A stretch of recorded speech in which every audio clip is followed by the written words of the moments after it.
The most important thing I learned from Chicago Metropolis 2020 is twofold. First, that transportation investments matter enormously. The way we do it, the kind of money we spend, it will determine whether when you walk out of here there's a bus that you can take or whether you've got to drive 60 miles to your work, because that in part will be driven by where affordable housing is, how much we've invested in transit systems. These things are really, really important, and they're important that we do them publicly, because you're obviously not going to go out and build your own transit system. So we need to think about this in a systematic way at the regional level, and a lot of that money comes to the federal government.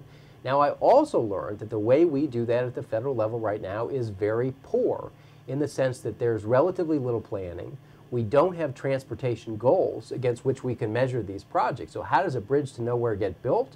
Well, it gets built in part because we haven't thought about what we're trying to do with billions and billions of federal transportation dollars. We need to say, look, we're trying to improve air quality, we're trying to improve traffic congestion, we're trying to improve airport congestion, and so on. Then measure projects against those benchmarks.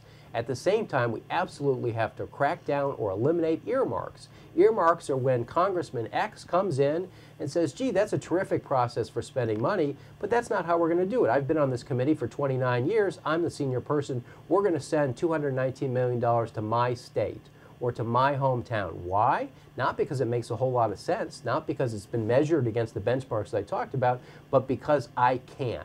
And that is absolutely the wrong way to spend any kind of taxpayer money, but in particular transportation money, because it ends up building projects we don't need, things like the bridge to nowhere, and it means that in places where we do need transit, where we need more buses or more transit options, we're not getting them. The money went somewhere else.